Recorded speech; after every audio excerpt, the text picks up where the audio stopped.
राजा विक्रमादित्य और एक अप्सरा की रोचक कहानी। प्रजापालक विक्रमादित्य को सदैव अपनी प्रजा के सुख दुख का ध्यान रहता था।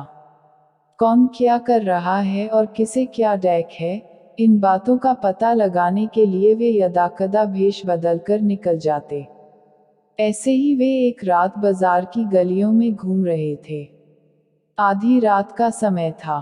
चारों ओर अंधकार और गहरा सन्नाटा था। गलियों का चक्कर लगाते लगाते वे एक मकान के सामने आए। लैंप का टिमटिमाता प्रकाश बरामदे से बाहर आ रहा था। बरामदे में एक बुढ़िया बैठी थी। वह कभी चरखा चलाती तो कभी हुक्का पीती, कभी हंसती, कभी रोती तो कभी नाचने लगती। विक्रमादित्य को उसकी ये अजीब हरकतें देखकर बड़ा आश्चर्य हुआ। आखिर वह उसके पास जाकर इस स्थिति का कारण पूछ ही बैठे। बुढ़िया बोली, मुसाफिर तुम अपने रास्ते से चले जाओ, मुझे पूछकर क्या लोगे। विक्रमादित्य कहने लगे, नहीं माँ, तुम निधड़क होकर मुझे बताओ, मैं तुम्हारे डैक को अवश्य दूर करूंगा।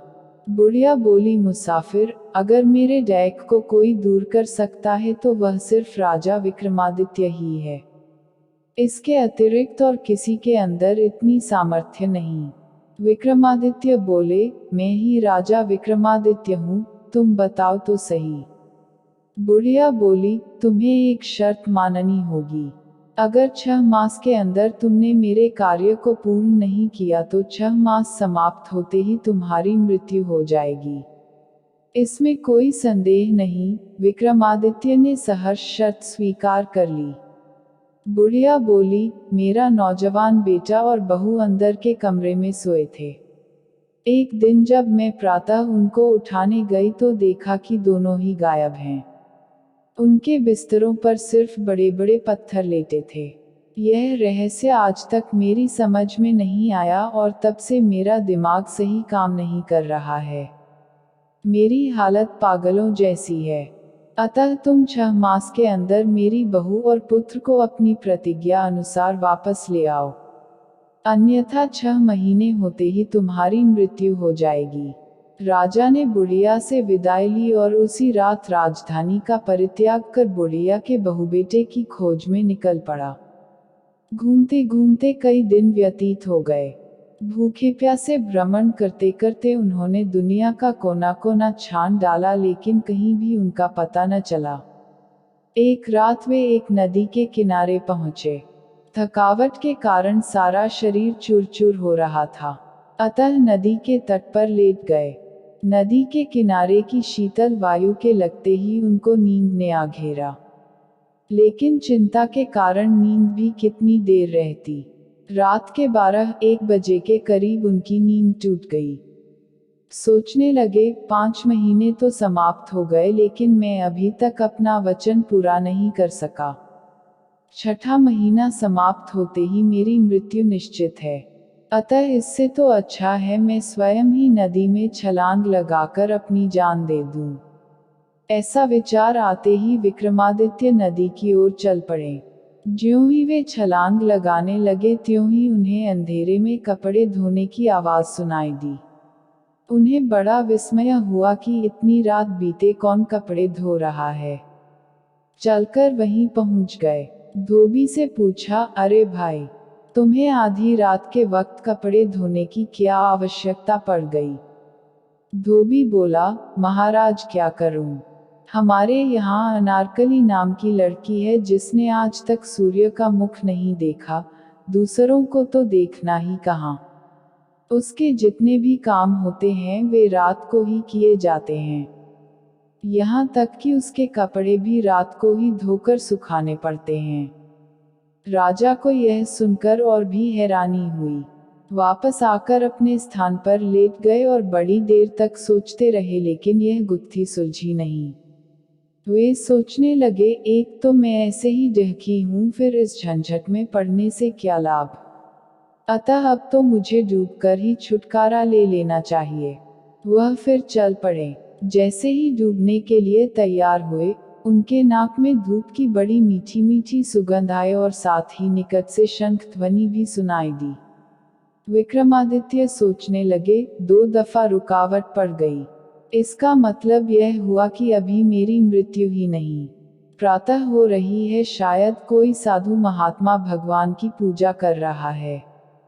चलो उन्हीं के दर्शन करूं। चलकर महात्मा जी की कुटिया में पहुंच गए। महात्मा जी के चरणों में प्रणाम किया और एक तरफ बैठ गए। महात्मा जी उन्हें देखकर बोले, पथिक, लगता है तुम इस समय बहुत दुखी हो, लेकिन तुम्हारे मुखमंडल के तेज से ऐसा आभास हो रहा है कि तुम किसी उच्च वंश से संबंध रखते हो। विक्रमादित्य बोले, महात्मन, मैं राजा विक्रमादित्य हूँ। संकट में होने के कारण नदी में डूबकर मरना चाहता था। इतने में शंख ध्वनि सुनाई दी, अतः मरने से पहले आपके दर्शनों के लिए आ गया। महात्मा बोले, धन्य हो राजा विक्रमादित्य, आज तक तो आपका नाम ही सुना था, लेकिन आज तो आप यहाँ स्वयं पधारे हैं। कहिए, मैं आपकी क्या सेवा करूं? विक्रमादित्य ने बुढ़िया के बहुबेटे और साथ ही धोबी की लड़की के कपड़े रात को धोने की बात कह दी। महात्मा जी थोड़ी देर सोचने के बाद बोले, तुम पहला काम यह करो कि किसी तरह से धोबी की लड़की के साथ शादी कर लो। फिर 2-4 दिन वहां ठहरकर और हालचाल देख मेरे पास आ जाना, तब मैं तुम्हें सारी बातें बताऊंगा। दूसरे दिन विक्रमादित्य सज-धज कर धोबी के घर गए और उसकी लड़की से शादी करने की इच्छा प्रकट की। धोबी उस सुंदर व्यक्ति को देखकर बहुत प्रसन्न हुआ और उसी दिन विक्रमादित्य से अपनी लड़की की शादी कर दी। विक्रमादित्य अब वहीं रहने लगे, लेकिन धोबी की लड़की ने न तो उन्हें अपना मुंह ही दिखाया और न ही कोई बात की। जो भी बात होती वह नौकरानी के माध्यम से ही होती। उसके कार्य रात को ही होते और दिन को सोई रहती। कुछ दिन वहां रहने के पश्चात विक्रमादित्य फिर महात्मा जी के पास गए। महात्मा जी से सारा वृतांत कहा। महात्मा जी बोले, अब अपना काम बना ही समझिए। वास्तव में धोबी की लड़की अनारकली इंद्र राजा की परी है। वह रात को जाकर इंद्र की सभा में नृत्य करती है।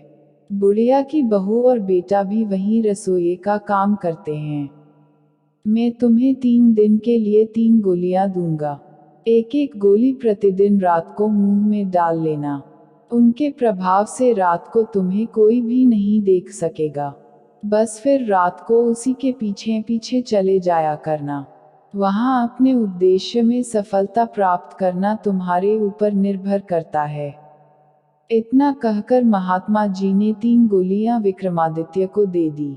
विक्रमादित्य गोलियां लेकर धोबी के घर वापस आ गया। रात को विक्रमादित्य बहाना बनाकर शीघ्र ही सो गया। थोड़ी देर बाद गोली को मुंह में रखा और दरवाजा बंद करके बाहर निकल गए। उधर अनारकली भी इंद्र राजा की सभा में जाने के लिए तैयारी हो रही थी। राजा विक्रमादित्य ने चुपके से उसके नहाने के पानी में ठंडा पानी मिला दिया और वैसे ही उसके श्रृंगार के कमरे में भी सामान इधर उधर कर दिया। अनारकली को बड़ी हैरानी हुई, वह नौकरानी पर बिगड़ रही थी। लेकिन यह तो राजा की करतूत थी जिसे गोली के प्रभाव से कोई नहीं देख सकता था। किसी तरह वह जलती भुनती तैयार हुई और इंद्र सभा के लिए चल पड़ी। विक्रमादित्य भी पीछे पीछे चल पड़े। आगे चलकर एक वृक्ष के साथ मालती के सफेद फूल खिले हुए थे। अनारकली ने खड़े होकर आवाज लगाई, बहन मालती जल्दी चलो, आज देर हो रही है। बहन की आवाज सुनकर मालती भी सज-धज कर बाहर आ गई। आगे चलकर एक पीपल का वृक्ष आया जिसकी 2 बड़ी शाखाएं आकाश को छू रही थीं। दोनों वृक्ष पर चढ़कर एक एक टहनी पर बैठ गईं। विक्रमादित्य भी उनके साथ टहनियों के बीच में बैठ गए। इतने में परियां बोली, चल रे पीपल के पेड़, हमें शीघ्र ही इंद्र राजा की सभा में पहुंचा। इतना कहना ही था कि पीपल का पेड़ उड़ने लगा और शीघ्र ही इंद्र की सभा में पहुंच गया। दोनों परियों का इंतजार हो रहा था। उतरकर नृत्य मंडप में जा खड़ी हुई। विक्रमादित्य भी ढोलक बजाने वाले के पास जाकर बैठ गए। उस समय उन्होंने गोली मुंह से निकालकर जेब में डाल ली। सभा भवन में लगे हीरे मोतियों की चमक आंखों में चकाचौंध उत्पन्न कर रही थी। चारों ओर सुवासित पुष्पों की सुगंध से वातावरण महक रहा था। चंद्रमा की शीतल चंद्रिका अपनी ज्योति से सभा भवन की सुंदरता को निखार रही थी। इंद्र पत्नी सहित सिंहासन पर आरूढ़ हुए। देवताओं ने जय जयकार की। वाद्य यंत्रों की मधुर ध्वनि और ढोलक पर पड़ी थाप के साथ नृत्य आरंभ हुआ। लेकिन ढोलक वाला कुछ सुस्त था, नृत्य में गति नहीं आ रही थी। विक्रमादित्य अपने को रोक न सके। उन्होंने उससे ढोलक मांगी। ढोलक वाला भी रोज ढोलक बजा जाकर तंग आ चुका था, अतः उसने खुशी खुशी ढोलक थमा दी। बस फिर क्या था, विक्रमादित्य के ढोलक पर हाथ पड़ते ही नृत्य सभा में मादकता आ गई। सभी मस्ती से झूमने लगे। परियों ने उस दिन ऐसा नृत्य किया जैसा कभी नहीं हुआ था। चारों ओर वाह वाह हो रही थी।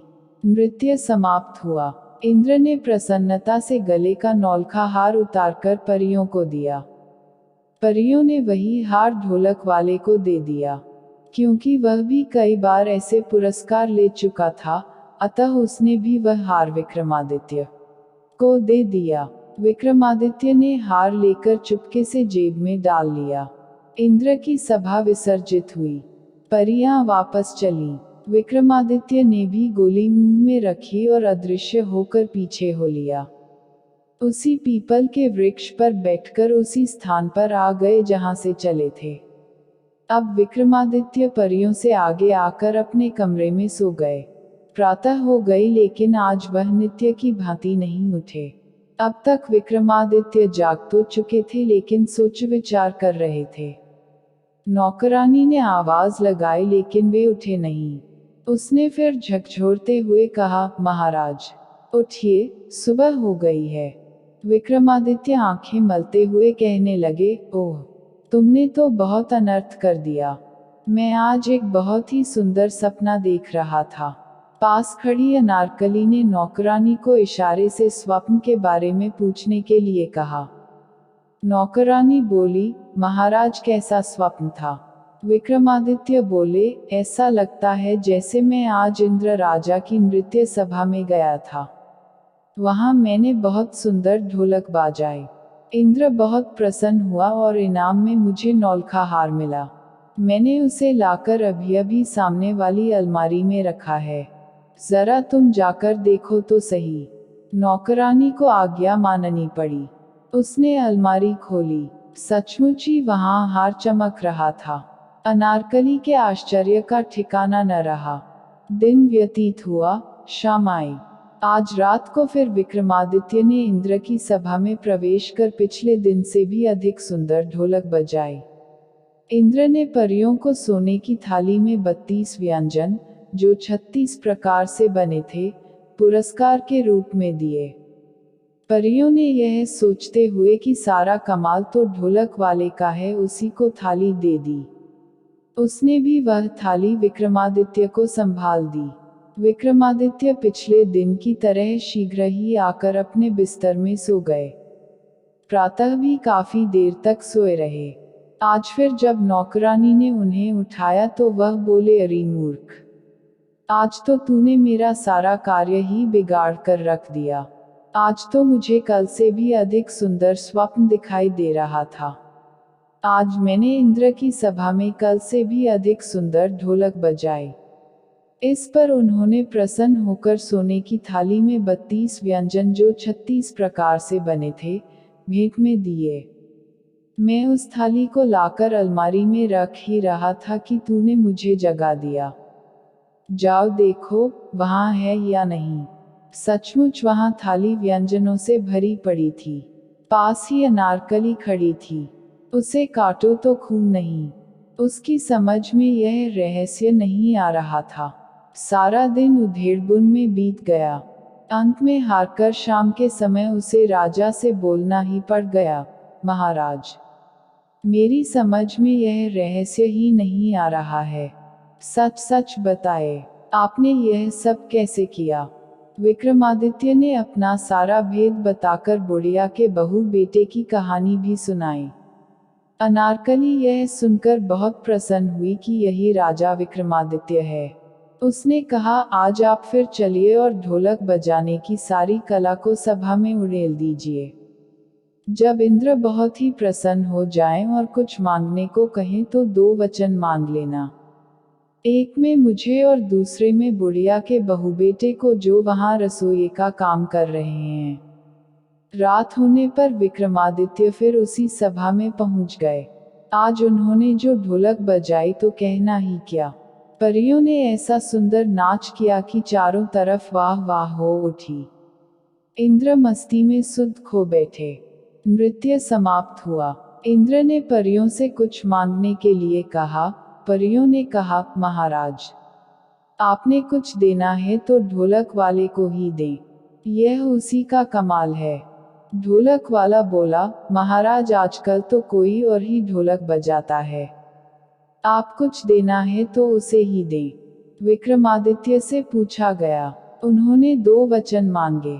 एक वचन में अनारकली और दूसरे वचन में बुढ़िया के बहू बेटे को, जो वहां रसोई का काम कर रहे थे। इंद्र को यह जानकर बड़ी प्रसन्नता हुई कि यही राजा विक्रमादित्य है। उन्होंने अपने वचनों को पूरा किया। इस तरह राजा विक्रमादित्य 6 मास के भीतर ही परी अनारकली और बुढ़िया के बहू बेटे के साथ अपनी राजधानी वापस गए। बुढ़िया के बहू बेटे को उसके पास पहुंचाया और अनारकली के साथ अपने महल लौट आए। सारी राजधानी में खुशियां मनाई गई और विक्रमादित्य फिर सुखपूर्वक राज करने लगे।